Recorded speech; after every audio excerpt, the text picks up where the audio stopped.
അപ്പൊ നമ്മൾ കഴിഞ്ഞ ക്ലാസ്സിൽ തിക്ക് ആൻഡ് തിൻ വേർഡ്സ് പഠിച്ചു. തിക്ക്, തിൻ, തിക്കർ, തിന്നർ അല്ലേ? ഇനി രണ്ടെണ്ണം കമ്പയർ ചെയ്യുമ്പോൾ നമ്മൾ തിക്കർ ദാൻ അല്ലെങ്കിൽ തിന്നർ ദാൻ എന്ന് പറഞ്ഞു. ഇനി തിക്കസ്റ്റ് ആൻഡ് തിന്നസ്റ്റ്. നിങ്ങളുടെ ക്ലാസ്സിൽ ഏറ്റവും തടിയുള്ളതാർക്ക്? ഏറ്റവും തടിച്ചിരിക്കുന്നത് ആരാ? ആരാ? അമൃതയാണോ? അമൃത കൈ പൊന്നിച്ച് കാണിച്ചു തരുന്നുണ്ട്. അമൃതയാണോ ഏറ്റവും തടി? നിങ്ങളെ കാണാത്തോണ്ട്, നേരിട്ട് കാണാത്തോണ്ട് ഒന്നും പറയാൻ പറ്റുന്നില്ല. Page number 88. നേരിട്ട് കണ്ടിട്ടുണ്ടെങ്കിൽ പറയായിരുന്നു ആർക്കായിരുന്നു ഏറ്റവും തടി, ആരായിരുന്നു ഏറ്റവും മെലിഞ്ഞിരിക്കുന്നതെന്നൊക്കെ. അപ്പൊ ഏറ്റവും തടിയുള്ളവരെ നമ്മൾ എങ്ങനെ പറയും? തിക്കസ്റ്റ്. രണ്ടുപേരെ തമ്മിൽ കമ്പയർ ചെയ്യുമ്പോൾ നമ്മള് തിക്കർ ദാൻ എന്ന് പറയും. ഒരാള് മറ്റേയാളെക്കാളും തടി കൂടുതലാണ്. ഇനി ഏറ്റവും തടി കൂടുതലുള്ളത്, കുറെ പേരുള്ളതിൽ ഇപ്പൊ 3 ഫ്രണ്ട്സ് നടന്നു പോകുമ്പോൾ അതിൽ ഒരാൾക്ക് നല്ല തടി ഉണ്ടെങ്കിൽ നമ്മൾ പറയും ആ 3 പേരിൽ ആ കുട്ടി മാത്രം നല്ല തടിയാ, ഏറ്റവും കൂടുതൽ തടി ആ കുട്ടിക്കാന്ന് പറയും അല്ലേ? അങ്ങനെ നമ്മള് ക്ലാസ്സില് ഇപ്പൊ 20 കുട്ടികൾ ഉണ്ടെങ്കിൽ ഏറ്റവും കൂടുതൽ തടിയിലാണ് നമുക്ക് പെട്ടെന്ന് കണ്ടാൽ മനസ്സിലാവും. ഉരുണ്ടിരിക്കുന്ന ബോൾ പോലെ ഇരിക്കുന്ന ഒരാള് അല്ലേ?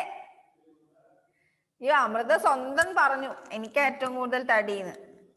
ആണോ അമൃത? അമൃത നല്ല തടിയാ? ആണോ? അത്രയ്ക്കൊന്നും ഉണ്ടാവില്ല എന്തായാലും. ഏട്ടൻ അത്രയ്ക്കൊന്നും ഇല്ലല്ലോ. ഏട്ടൻ മെലിഞ്ഞിട്ട് അത്ര വലിയ തടിയൊന്നും ഇല്ലല്ലോ. അമൃത അത്രയൊന്നും ഉണ്ടാവില്ല. തടിയാന്ന് വെച്ചിട്ട് വിഷമിക്കൊന്നും വേണ്ട കേട്ടോ. തടിച്ചിരിക്കുന്ന മെലിഞ്ഞിരിക്കുന്നതിനൊന്നും വലിയ കാര്യമൊന്നുമില്ല. അതൊന്നും നോക്കണ്ട. ഞാൻ മെലിഞ്ഞിട്ടാന്ന് വിചാരിച്ചിട്ട് ആർക്കും സങ്കടം വേണ്ട. ഞാൻ തടിച്ചിട്ടാന്ന് പറഞ്ഞിട്ടും സങ്കടമൊന്നും വേണ്ട കേട്ടോ. അപ്പോ ഏറ്റവും കൂടുതൽ തടി എന്നുള്ളതിന് നമ്മൾ എന്താ പറയാ? തിക്കസ്റ്റ്. എങ്ങനെ പറയും?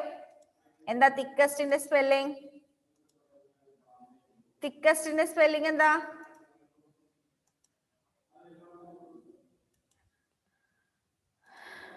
നോട്ട്ബുക്ക് എടുത്തോ, അതും കൂടി എഴുതി വെക്കാം. Thickest. TICKEST.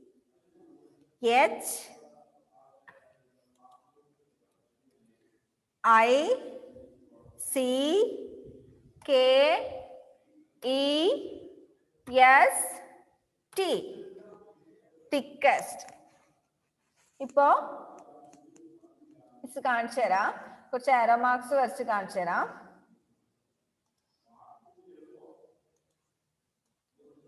One,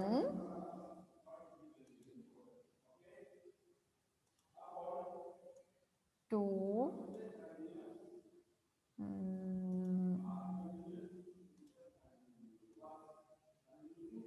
three,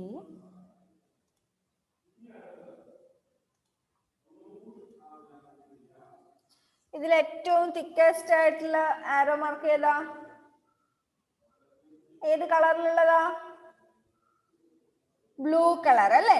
blue കളറിലുള്ളതിനാണ് ഏറ്റവും തടി അല്ലെങ്കിൽ വണ്ണം കൂടുതൽ. ഇനി ഏറ്റവും നേരിയത് ഏതാ? മെലിഞ്ഞിരിക്കുന്നത് THINNEST.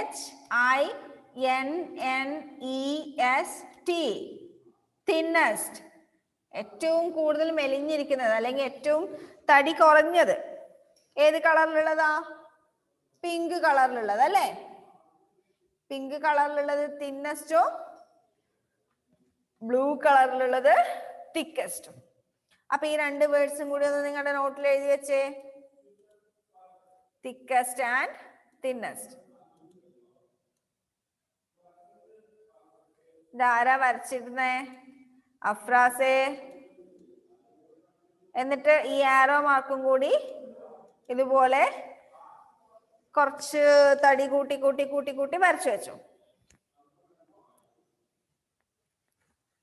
അഫ്രാസ് എന്തിനാ സ്ക്രീനിൽ ഇങ്ങനെ വരച്ചിരുന്നേ അഫ്രാസേ?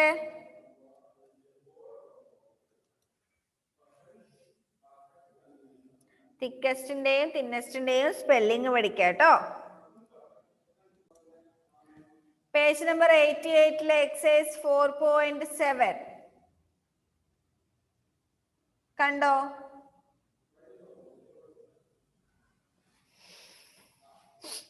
നമ്മൾ ഇതിനു മുന്നേ ചെയ്ത ക്വസ്റ്റ്യൻസ് പോലെ തന്നെ 5 ക്വസ്റ്റ്യൻസ് അവിടെ കൊടുത്തിട്ടുണ്ട്. ഒന്ന് റോപ്പിൻ്റെത്, പിന്നെ 2-3 ആനിമൽസിൻ്റെത്, പിന്നെ ഈ പേജ് നമ്പർ 89-ല് കുറച്ച് ക്വസ്റ്റ്യൻസ് കൊടുത്തിട്ടുണ്ട്. അത് നിങ്ങൾക്ക് ഹോംവർക്ക് ആയിട്ട് ചെയ്യാൻ പറ്റുമോ? തിക്കസ്റ്റ് എന്താണെന്നോ തിന്നസ്റ്റ് എന്താണെന്നോ മിസ് പറഞ്ഞു തന്നോ. അതിനനുസരിച്ച് ഫസ്റ്റ് ക്വസ്റ്റ്യൻ തിന്നസ്റ്റ് റോപ്പിന് ടിക്ക് ചെയ്യാം, തിക്കസ്റ്റ് റോപ്പിന് സർക്കിൾ ചെയ്യാം. രണ്ടാമത്തെ ക്വസ്റ്റ്യൻ റോപ്പ് എന്ന് വെച്ചാൽ കയറ്. ഒരുപാട് തരത്തിലുള്ള വണ്ണത്തിലുള്ള കയറൊക്കെ നമ്മൾ കണ്ടിട്ടുണ്ട്. രണ്ടാമത്തെ ക്വസ്റ്റ്യൻ തിന്നസ്റ്റ് ടെയിൽ ഉള്ളതിന് ടിക്ക് ചെയ്യാം, അതായത് നേരിയ വാലുള്ളതിന് ടിക്ക് ചെയ്യാം. തിക്കസ്റ്റ് ടെയിൽ ഉള്ളതിന് ഒരു ഇൻറ്റു മാർക്ക് ഇടാം, തടിച്ച ടെയിൽ ഉള്ളതിന് ഇൻറ്റു മാർക്ക് ഇടാം. മൂന്നാമത്തെ question number the objects in the order from thinnest to thickest. ഏറ്റവും മെലിഞ്ഞിരിക്കുന്നതിൽ നിന്ന് തടിച്ചിരിക്കുന്നതിലേക്ക് നമ്പർ കൊടുക്കാം. Okay, then number the logs in order from thickest to thinnest. കുറെ മരത്തടികൾ കൊടുത്തിട്ടുണ്ട്, അതിൽ ഏറ്റവും തടിച്ചതിൽ നിന്ന് ഏറ്റവും മെലിഞ്ഞതിലേക്ക് നമ്പർ കൊടുക്കാം. അഞ്ചാമത്തെ question colour the thickest arrow red and thinnest arrow green. തടിച്ചിരിക്കുന്ന ആരോന് റെഡ് കളറും മെലിഞ്ഞിരിക്കുന്ന ആരോന് ഗ്രീൻ കളറും കൊടുക്കാം. കളർ പെൻസിൽ ഉപയോഗിച്ച് കൊടുക്കാം. അപ്പൊ അത് ഇപ്പൊ ആരും ചെയ്യേണ്ട, ഹോംവർക്ക് ആയിട്ട് ചെയ്താൽ മതി കേട്ടോ.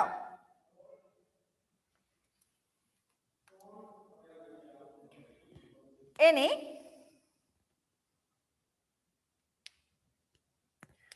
നമ്മൾ ഇത്രയും നേരം വെയിറ്റിന്റെ കാര്യല്ലേ പറഞ്ഞേ അല്ലെ? ആദ്യം നമ്മൾ ലെങ്ത്തിന്റെ കാര്യം പറഞ്ഞു, ഡിസ്റ്റൻസും ലെങ്ത്തും ഒക്കെ പറഞ്ഞു, പിന്നെ വെയിറ്റ് പറഞ്ഞു.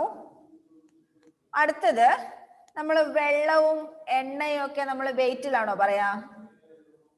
1 കിലോ വെള്ളം അല്ലെങ്കിൽ 1 കിലോ എണ്ണ എന്നൊക്കെയാണോ പറയാ? ആണോ? വെള്ളത്തിന് കിലോ ആണോ പറയാ?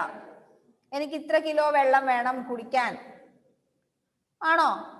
അല്ല. അല്ലെങ്കിൽ നിങ്ങള് വീടിന്റെ മുകളിൽ ടാങ്ക് വെച്ചിട്ടുണ്ടാവും, വാട്ടർ ടാങ്ക്. വാട്ടർ ടാങ്കില് ഇത്ര കിലോ വെള്ളം കൊള്ളുമെന്നാണോ പറയാ? അല്ല, അതിന് നമ്മൾ ലിറ്റർ മെഷർമെന്റ് എടുക്കാം. അതായത് ഒരു പാത്രത്തിൽ അല്ലെങ്കിൽ ഒരു കണ്ടെയ്നറിൽ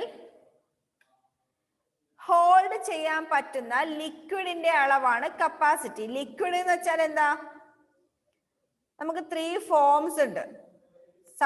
നമ്മുടെ ചുറ്റുമുള്ള സാധനങ്ങളൊക്കെ 3 ഫോംസ്. ഒന്ന് എയർ, സോളിഡ്, ലിക്വിഡ്. ഗ്യാസും സോളിഡും ലിക്വിഡും. അതൊക്കെ നിങ്ങൾ പിന്നെ കുറച്ച് കഴിയുമ്പോൾ വലിയതാവുമ്പോൾ പഠിക്കും ഇതൊക്കെ എന്താന്ന്. അപ്പൊ ലിക്വിഡ് ഫോം എന്ന് വെച്ചാല് ഇങ്ങനെ ഒഴിക്കാൻ പറ്റുന്നത്. അതിന് സ്ഥിരമായിട്ടൊരു ഷേപ്പ് ഒന്നും ഉണ്ടാവില്ല. വെള്ളമൊക്കെ നമ്മളിങ്ങനെ നിലത്തൊഴിച്ച് ഇങ്ങനെ ഒഴുകി ഒഴുകി ഒഴുകി ഒഴുകി പോയില്ലേ, അതിനെയാണ് നമ്മൾ ലിക്വിഡ് ഫോം എന്ന് പറയാം. ഓക്കെ, ഇപ്പോ നമ്മുടെ കയ്യിലുള്ള മൊബൈൽ ഫോൺ ഇവിടെ വെച്ചാൽ ആ വെച്ചെടുത്ത് നിൽക്കും. ഒരു ഗ്ലാസ് വെള്ളമാണ് നിങ്ങൾ ടേബിളിന്റെ മേലെ ഒഴിക്കുന്നതെങ്കിലോ, ഗ്ലാസ്സിൽ ഒഴിച്ച് വെക്കുന്നതല്ല, ടേബിളിന്റെ മേലെ ഒഴിച്ചാൽ ആ വെള്ളം ഒഴുകി പോയില്ലേ ഇല്ലേ? അപ്പൊ വെള്ളത്തിന് നമ്മൾ സ്റ്റോർ ചെയ്യണമെങ്കിൽ ഒന്നുകിൽ ഗ്ലാസ്, അല്ലെങ്കിൽ ഒരു മഗ്, അല്ലെങ്കിൽ പാത്രം, ഇങ്ങനെയുള്ള സാധനങ്ങൾ വേണം. അങ്ങനെ സ്റ്റോർ ചെയ്യാൻ പറ്റുന്ന ലിക്വിഡിന്റെ എമൗണ്ടിനെയാണ് നമ്മൾ കപ്പാസിറ്റി എന്ന് പറയുന്നത്. Capacity is the amount of liquid A container can hold. ഒരു പാത്രത്തിൽ അല്ലെങ്കിൽ ഒരു കണ്ടെയ്നറിൽ അല്ലെങ്കിൽ ഒരു ഗ്ലാസ്സിൽ ഹോൾഡ് ചെയ്യാൻ പറ്റുന്ന, സൂക്ഷിക്കാൻ പറ്റുന്ന ലിക്വിഡിന്റെ എമൗണ്ടിനെയാണ് നമ്മൾ എന്ത് പറയാ? കപ്പാസിറ്റി. മിസ് ഇപ്പൊ വായിച്ച സെന്റൻസ് കണ്ടോ നിങ്ങൾ? പേജ് നമ്പർ 90 കണ്ടോ? അവിടെ കപ്പാസിറ്റി എന്ന് പറഞ്ഞിട്ടൊരു ബക്കറ്റും ഒരു കപ്പും കണ്ടോ? അതിന്റെ മേലെ ഒരു സെന്റൻസ് കണ്ടോ? Capacity is the amount of liquid a container can hold. ആ സെന്റൻസ് നിങ്ങളൊന്ന് അണ്ടർലൈൻ ചെയ്ത് വെച്ച് അതിൽ കപ്പാസിറ്റി എന്ന് പറയുന്ന വേർഡ് നിങ്ങൾ സ്പെല്ലിംഗ് അടക്കം പഠിക്കണേ. കപ്പാസിറ്റിന്റെ സ്പെല്ലിംഗ് പഠിക്കണേ. CAPACITY, capacity. ആ സെന്റൻസ് നിങ്ങളൊന്ന് അവിടെ അണ്ടർലൈൻ ചെയ്ത് വെച്ചു. Capacity is the amount of liquid a container can hold. നിങ്ങൾ ബാത്റൂമിൽ കുളിക്കാൻ കയറുമ്പോൾ നിങ്ങളുടെ മെയിൻ ആയിട്ടുള്ള പരിപാടി എന്താ? കുളിക്കൽ എന്നുള്ള ഒബ്ജക്റ്റിനെ വെച്ചാണോ നിങ്ങൾ കയറുന്നേ? വെള്ളത്തിൽ കളിക്കാന്നല്ലേ അല്ലേ? ഒരു മിനിമം ഒരു അരമണിക്കൂറെങ്കിലും നിങ്ങൾ ബാത്റൂമിൽ കയറിയിട്ട് നിൽക്കും കുളിക്കാൻ വേണ്ടി. കുളിക്കാനുള്ള പേരിൽ കയറിയിട്ട് ഒരു അരമണിക്കൂർ കഴിഞ്ഞിട്ടേ നിങ്ങൾ ഇറങ്ങുള്ളൂ അല്ലേ? അവിടെ കയറിയിട്ട് എന്താ നിങ്ങൾ ചെയ്യുക? ബക്കറ്റിൽ വെള്ളം നിറക്കും, കപ്പ് കൊണ്ട് കോരും, മറിച്ച് കളയും, പിന്നെയും കപ്പ് കൊണ്ട് കോരും, മറിച്ച് കളയും. വേറൊരു ബക്കറ്റ് ഉണ്ടെങ്കിൽ ഈ ബക്കറ്റിൽ നിന്ന് കോരി ആ ബക്കറ്റിൽ ഒഴിക്കും, ആ ബക്കറ്റിൽ നിന്ന് കോരി ഈ ബക്കറ്റിൽ ഒഴിക്കും. ഇതൊക്കെയല്ലേ നിങ്ങളുടെ പരിപാടി അല്ലേ? ആണ്. അല്ലാതെ ആരും പറയണ്ട, നിങ്ങളുടെ പരിപാടി ഇതൊക്കെ തന്നെ ആയിരിക്കും. അപ്പോ ബക്കറ്റിലാണോ കൂടുതൽ വെള്ളം കൊള്ളുന്നത്, കപ്പിലാണോ കൂടുതൽ വെള്ളം കൊള്ളുക? ഏതിലായിരിക്കും? ബക്കറ്റിലാണോ കപ്പിലാണോ? ബക്കറ്റിലല്ലേ? അപ്പൊ ബക്കറ്റില് കപ്പിനേക്കാളും കൂടുതൽ വെള്ളം കൊള്ളും. എങ്ങനെ നമ്മൾ ഇംഗ്ലീഷിൽ പറയും? കൂടുതൽ വെള്ളം നമുക്ക് കളക്ട് ചെയ്യാൻ പറ്റുന്ന അല്ലെങ്കിൽ ശേഖരിച്ച് വെക്കാൻ പറ്റുന്നത് ബക്കറ്റിലാണ്. എങ്ങനെ നമ്മൾ പറയും? The bucket holds more water than mug. എങ്ങനെ പറയും? The bucket holds more water than the mug. ഇവിടെ നമ്മൾ കൂടുതൽ എന്നുള്ളതിന് ഉപയോഗിച്ച വേർഡ് എന്താ? മോർ. കൂടുതൽ ഉള്ളതിന് ഉപയോഗിച്ച വേർഡ് എന്താ? മോർ. കൂടുതൽ. അപ്പൊ ആ വേർഡും കൂടി നമുക്ക് പഠിക്കണ്ടേ? ആ വേർഡ് കൂടി പഠിക്കണ്ടേ? ആദ്യം നമ്മൾ കപ്പാസിറ്റി എഴുതുക. കപ്പാസിറ്റിന്റെ സ്പെല്ലിംഗ് എന്താ? CAPACITY,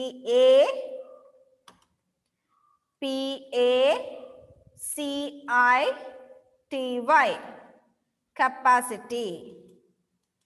കപ്പാസിറ്റിയിൽ നമ്മൾ ആദ്യം പഠിച്ച വേർഡ് ആരാത്? അനുഗ്രഹ. കപ്പാസിറ്റിയിൽ നമ്മൾ ആദ്യം പഠിച്ച വേർഡ് എന്താ? മോർ.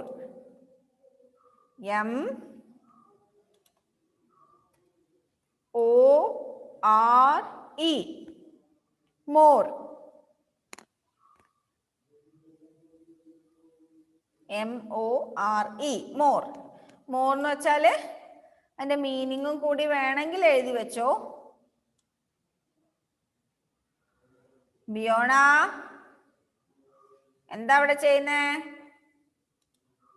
മോർ എന്ന് വെച്ചാല് കൂടുതൽ.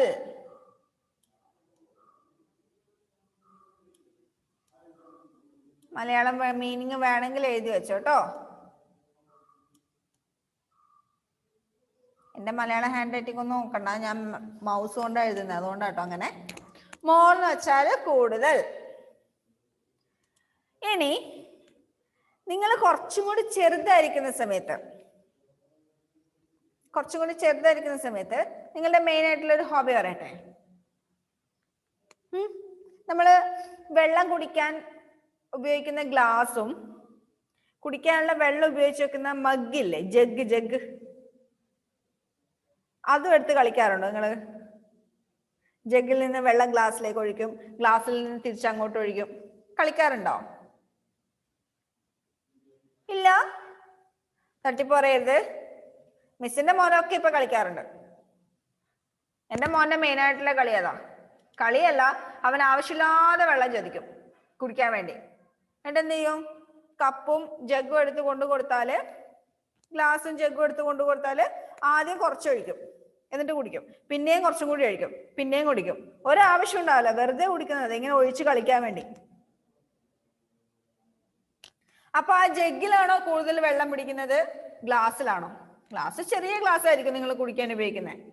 ഗ്ലാസ്സിലാണോ ജഗ്ഗിലാണോ കൂടുതൽ വെള്ളം കൊള്ളുന്നത്? ഏതിലാ? ജഗ്ഗിൽ അല്ലേ. ഗ്ലാസ്സിൽ കുറച്ച് വെള്ളം മാത്രമേ പിടിക്കുള്ളൂ അല്ലെ. അപ്പൊ നമ്മൾ എന്ത് പറയും? The glass holds less water than jug. ഗ്ലാസ്സിൽ ജഗ്ഗിനേക്കാളും കുറവ് വെള്ളം മാത്രമേ പിടിക്കുള്ളൂ. ഓക്കെ. അപ്പൊ അതിന് നമ്മൾ ഉപയോഗിച്ച വേർഡ് എന്താ? കുറവ് എന്നുള്ളതിന് ലെസ്. മോർ എന്ന് വെച്ചാൽ കൂടുതൽ, ലെസ് എന്ന് വെച്ചാൽ കുറവ്. ലെസ്സിന്റെ സ്പെല്ലിംഗ് എന്താ? LESS. ലെസ് എന്ന് വെച്ചാല് കുറവ്. ആ വേർഡും കൂടി ഒന്ന് എഴുതി വെച്ചോ.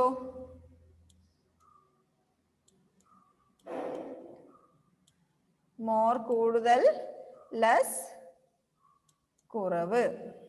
അപ്പൊ കപ്പാസിറ്റിയിൽ നമ്മൾ രണ്ട് വേർഡ്സ് പഠിച്ചിട്ടുണ്ട്, മോറും ലെസ്സും. അപ്പൊ ഈ വേർഡ്സിന്റെ മീനിങ്ങും സ്പെല്ലിങ്ങും പഠിക്കാം. ഓക്കെ, എഴുതി കഴിഞ്ഞില്ലേ? ഹോംവർക്ക് പറഞ്ഞത് തൊട്ട് മുന്നത്തെ പേജിൽ പറഞ്ഞ ഹോംവർക്ക് ചെയ്താൽ മതി. ബാക്കി നമുക്ക് അടുത്ത ക്ലാസ്സിൽ ചെയ്യാം. കേട്ടല്ലോ? ഹോംവർക്കിന്റെ കാര്യം ആരും മറക്കണ്ട. ഹോംവർക്ക് കറക്റ്റ് ആയിട്ട് മിസ്സിന് അയച്ചു തരണേ. അയച്ചു തരാത്തവർക്ക് മിസ് എക്സാമിന് ആബ്സെന്റ് മാർക്ക് ചെയ്യും. പിന്നെ അതിൽ പറഞ്ഞിട്ട് കാര്യമൊന്നുമില്ല. ഓക്കെ, അടുത്ത ക്ലാസ്സിൽ കാണാം. ബൈ.